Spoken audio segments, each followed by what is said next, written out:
welcome to My Life. I'm here today with Frank Genovese at Candy Cane Christmas Tree Farm, and we're going to talk about Frank's life. Frank, it's a pleasure. Thank you so much, George. It's so good to see you. Yeah, thank you, Frank. When we think about Frank Genovese, I know a lot about you since I met you probably 8-9 years ago, but tell me, where were you born? I was born on the beautiful island of Sicily. Wow. I was born in a very ancient city called near Edici, in the valley of Edici, called Valdedici. And my parents decided, my dad was kind of an adventurer, and I had an uncle in Michigan who at that time wanted one of his brothers to come to the United States, and he asked many of the brothers, and my father was the only one who he was a pretty adventurous guy, and who decided that he was going to come over here and see what America was like. And so how old were you when you made this? So I was 6 years old. Okay. And we went on a boat. You know, we came literally on the boat. Wow. And we went to New York. We went through the island, and then we got on a train in the middle of winter. I had never seen snow before. And just a little interesting story. I had an aunt who said, "You're going to the country where money grows on trees." And so I'm on the train going from New York to the Detroit Central Depot that's now being renovated by Ford. And we're going past some cities, you know, with the lights glaring at night in the winter. And I'm looking at these trees with no leaves on them. And I turned to my mother, who was sitting to my left, I still remember that, on a bench. And I said, "Mama, I don't see any money on the trees." So I recall that very clearly. And, so you settled in Detroit? Yes. And went to school? Yeah, I started living with my uncle for a while, and about 9-10 months later, my parents moved into their own home, and they were so pleased. And my father worked very hard. He was a barber, and he worked very hard all his life, and he always provided us with shelter and food, and most of all, my parents always provided me with love, even though sometimes they had hard discipline, and but we always knew we were loved, and we were the most important things in their life. And after, or where in school? Detroit schools, or? Yeah, actually, I started off in parochial schools, and I up through the 8th grade, and then we moved from one place in Detroit to another. When City Airport expanded many years ago, they took our home, and my parents had to move as a result. And we moved to another area in Detroit, near Osborne High School in Detroit, around 7 Mile there, and in Shaner, in that area on the east side. And I went to Osborne High School. So that's where you graduated from. And after high school, you went on to? Yeah, I went to college, and I went on from Macomb Community College to Wayne State University, where I received my bachelor's degree, and then I received my master's degree. Bachelor's in what topic? In two. I had a double major in English and in sociology. I wanted, at that time, I grew up in the 60s, so I wanted to save the world. We all did. Yeah. So the Peace Corps and everything? Absolutely. And so I got involved in a lot of things in college, and then I went on to got my master's degree, and then I got into a doctoral program, but I met my beautiful wife, and I had a job as a criminologist, and the reason I got into that as a probation officer, and I was a sentence writer for the Circuit Court, Recorder's Court in Detroit. Okay. And I became involved in that career because I wanted to save all the poor souls in jail. I mean, it's part of the same theme, but Yes. you know, I knew I could If you were change. fair and just. And fair and just, and I had an hour interview for the sentencing. I was a sentence writer, and another hour interview, or not interview, but discussion about how they could make their life better, which fulfilled my life. Definitely. Wonderful. So you met Kathy, and then family started soon after that, or did you wait a while? About a year and a half later, before we had our first child, Nicholas, and that's about the time we had bought this farm here, the Candy Cane Christmas Tree Farm. How'd you find it? Actually, Kathy was looking through the papers, and we had found several other pieces of land. And I was very disappointed when our offers were turned down. But the good Lord always knows what's best for us, you know, so even when we think it's not going in the right direction. And we found this beautiful place, but more than that, we found this beautiful community. And I cannot imagine having had my life for the last 40-some years without my beautiful wife and our children and this particular community, which I absolutely adore and love and blessed with. So, oldest son, Nicholas, is it? Yes, Nicholas. Nicholas. Dr. Nicholas Genovese. And when Nicholas was born, you related to the farm? Was that? Yes, he went wild in raising animals. I mean, we had literally hundreds of chickens, which we called our walking flowers because they were never eaten. We grabbed their eggs, and we had a burial site for our chickens. And again, because they were so beautiful, from silkies to Rhode Island Reds to Cochins and all these other. Your kids a neat environment out here. Then we started raising peacocks and chuckers and Chinese pheasants and emus and fallow deer. Oh, wow. And all sorts of animals, turkeys, and so this place was a menagerie. So you were growing Christmas trees, and you also had absolutely, and we were growing gardens too, in which not only that I was growing gardens, but I have taught organic vegetable gardening for over 40 years to the public. So let's not get ahead of ourselves. With the farm, when Nicholas was born was when you started the trees here. Yes. And then that basically was that benchmark for you. When you did a class at Wojo's a year or so ago with gardening, you had shared a handout, very comprehensive handout that you used in Royal Oak Community Ed. Back before square foot gardening was in vogue, you were doing it 30 plus years ago. Yes, wide row planting and so on. You know, and a lot of the Rodell organic gardening philosophies that were out at the time. I read voraciously anything that I could on growing vegetables, and so what I knew was not only the things that I read, but the things I experienced that were successful and practical. And since I didn't have a whole lot of time, they had to be efficient. That is important. We're going to take a break and come back in a moment. We'll continue this. Thank you. Thank you. There's a lot of history to Oxford. Hidden around every corner, deep in every crack, and sometimes right in front of you, waiting to be discovered. If you just dig a little, you'll find the great history of our beautiful town. Welcome to Historic Oxford.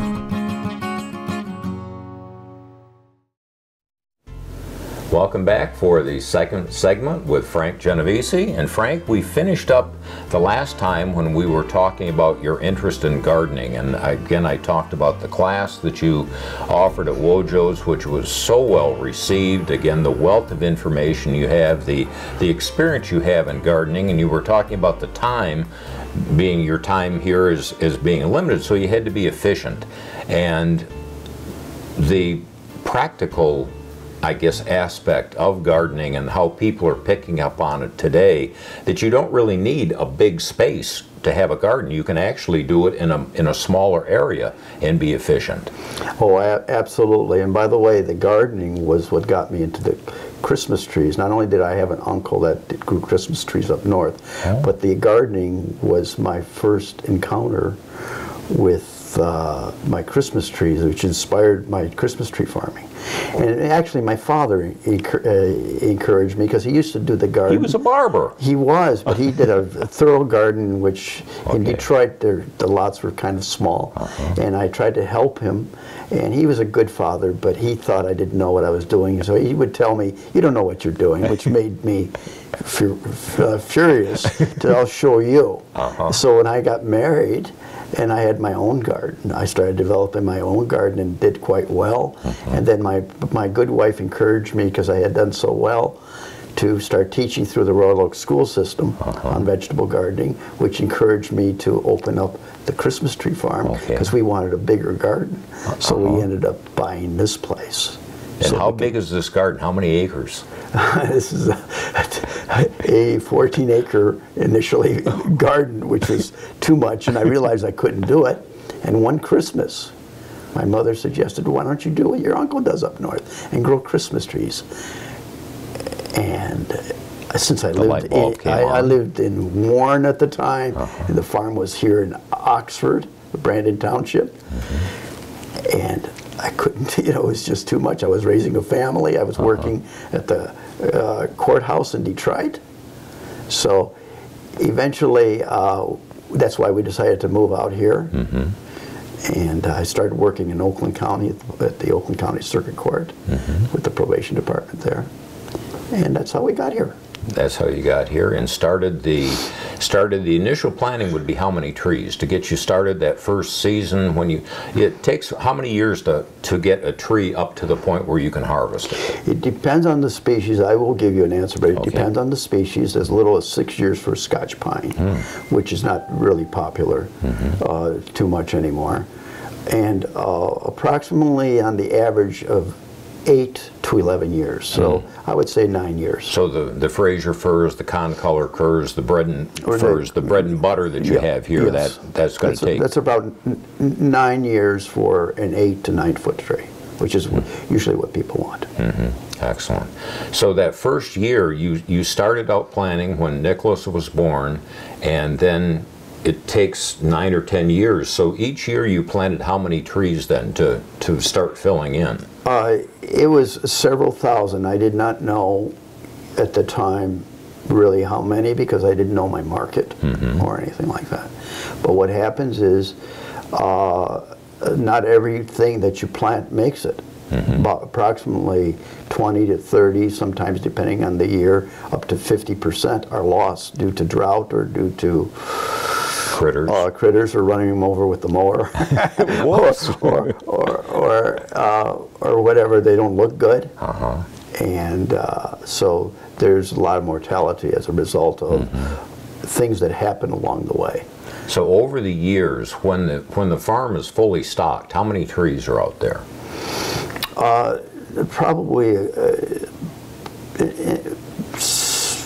Probably 15, 20,000 trees. 15 to 20,000. Yes, but you've got to break that up over a period of 9 to 10 years. Right. So each year you have about 10% that are ready for harvest. Yes, exactly. And you also lose so many, like I mentioned earlier, along the way. Yeah. So not everything that, just like life, not everything that you attempt turns out to be what you expected. Right. The process of growing a tree, it starts off small, you begin shaping it, but there's something I found out, and one of the reasons people keep coming here is a special style of pruning that you use that allows the ornaments to hang a certain way. Ever since I started in this business, I've always been bothered by the trees that don't look like what you see in the magazines. When you look at them, this is what inspired me, plus my encounter with European growers who had their ornaments, and there was spacing, there was symmetry in the tree. That is, there's no missing branches or anything, but there was space so the ornaments could go throughout the inside of the tree, and they could hang straight. So I started developing a method inspired by a gentleman named Eric Sombeck out of Pennsylvania, who did something called axle pruning, or fork pruning, that's another name for it. It's a special type of pruning method where the tree looks completely natural, perfectly shaped, but the spacing is such that you can put the ornaments inside and throughout the tree, but the tree was perfectly shaped. So this became your labor of love then? Yes. In fact, the Wall Street Journal came in and did an article on the result, as a result of that, and called it our Victorian style tree, which I love the term. I used to always say the European style tree, but Victorian sounds a lot more cool. And I have a whole big following for that type of style now. And people come all the way, even from Ohio and from far, far away. Well, that's what I experienced. What was fun for me when I helped in the parking lot was seeing where people came from and looking at the back of their car, what community. If it was a high school, they come from all over southeastern Michigan. You say like in Ohio, Ontario, folks? Specifically to get that. We also introduced a new tree, because I'm always looking for innovation, called the Korean fir. And that was a result of Michigan State University doing an experimental station with new species from throughout the world. And I started off growing with something called the Korean fir. I have one in my yard that I got from here. Yeah, absolutely. And this is all silvered on the bottom. It's got beautiful fragrance. Needle retention is superb. It's got a different look. It's a type of fir. But it is so gorgeous, and the branches are very stiff, so you can hang ornaments on, yet the needles are very soft, and it's one of the most beautiful trees in the world. But they're difficult to grow because they want to grow crooked, so you have to straighten them out almost every year, and that's why they've never become popular for the growers, but for the customers, they love it. Yeah, and it takes so much time, though, so much effort to make them right. 3 times the work to grow one of those. But when you're done with it, it's just absolutely, there's no tree more beautiful. Right. So we've talked about the starting of the farm. You were working with a court, and again, your job with the Oakland County, was it circuit court or probate? Yeah, I worked both at the Recorder's Court in Detroit, and at the circuit court doing the sentencing for the jail cases. So your whole career then has basically been in sentencing and that part of the court then? Right, and the sentencing involved rehabilitation, you know, for treatment and therapy and so on. So your goal of the 60s, you were able to keep fulfilling that. Exactly, and I still try to do that even today. Very good. My purpose is to make other people's life better, and by doing so, I make my life better. Excellent, very good. We'll take a break and come back for the last segment. Yeah, thank you. Thank you. The Canine Stray Rescue League began with one woman's dog and a dream. In 1990, Carol Powell lost her dog and searched multiple animal control centers to find him. When she did so, she discovered perfectly healthy dogs needlessly euthanized due to limited space and decided to do something about it. She traveled to multiple animal control centers to buy dogs on death row, and then sat outside supermarkets giving them away to healthy and loving homes. Around this time, Powell bought the property where Canine Stray Rescue resides to this day from a friend. There was only one building to house the dogs, and the rest remained outside in the cold. Flash forward to 2001 in Flint, when current president of the Canine Stray Rescue League, Lori Stevenson, met Carol Powell. Both passionate about dog rescue, they united their efforts and traveled across Genesee County to various animal controls to save dogs from euthanization. Until they found proper families, they often kept the dogs in their own homes. The numbers of rescued dogs grew, and Canine Stray Rescue League began to take shape. Powell and Stevenson ran it themselves with a board of directors. As their funding and popularity grew, they were able to purchase more housing for the dogs. Today, Carol Powell is retired, and keeping the dream alive, Lori Stevenson heads the Canine Group. She takes in dogs from all over Michigan and from states that border Ohio. Due to connections with a friend in Puerto Rico, she is able to take in strays there, still suffering from the aftermath of the hurricanes in 2017. Canine runs primarily on donations, so they're imperative to the League's survival. When asked how her rescue missions impact society, Stevenson replied that if we teach our children to have compassion for dogs, they'll treat everyone in their life with that same compassion and charity.